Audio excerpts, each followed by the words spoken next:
I never imagined the night would unravel like this. When I slipped into his apartment, lights dimmed, his favorite jazz record spinning softly, I felt a pang of guilt that had nothing to do with the late hour. I had already crossed a line hours earlier, and now I was standing in the aftermath of my own betrayal.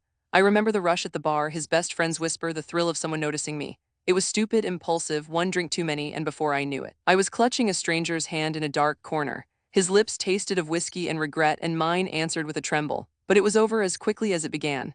By the time I stumbled home, shame had draped itself around my shoulders like a heavy coat.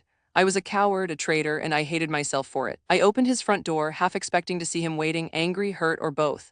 Instead, the apartment was empty, still perfectly arranged, his running shoes neatly by the door, the stack of records on the table.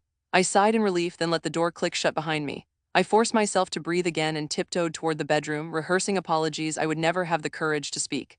That's when I saw my phone light up on his nightstand. A message preview showed a name I didn't recognize. Can't wait to see you fire. My heart pounded. No, that couldn't be. I slid the screen open. Lines of text spilled out. Last night was electric. When can we do it again? And worst of all, a timestamp that matched the exact hour. I was sinking further into my own regret. My chest tightened so hard it hurt to draw breath. My own dishonesty felt exposed and mocked. Trembling, I scanned the rest of his phone. Colors flashed on the screen like neon signs leading me deeper into betrayal.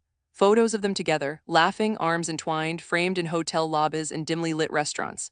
My stomach dropped. I realized that while I was playing with fire, he was burning everything down around me. Tears blurred my vision.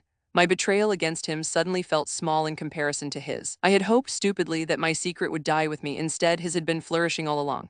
I sank onto the edge of the bed, phone clutched in my shaking hand. The record's soft saxophone seemed to wail with me. I thought of our first date, how he looked at me like I was the only person in the world. I thought of the promises we whispered in the dark, faithfulness, loyalty, trust, all gone now, scattered among empty bottles and unseen texts. A sob caught in my throat.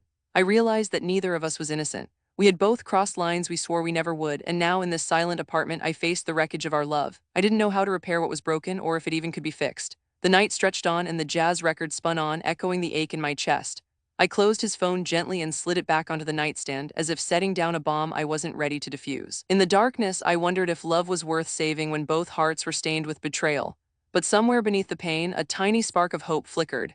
Because even shattered things can be pieced back together if you're brave enough to try.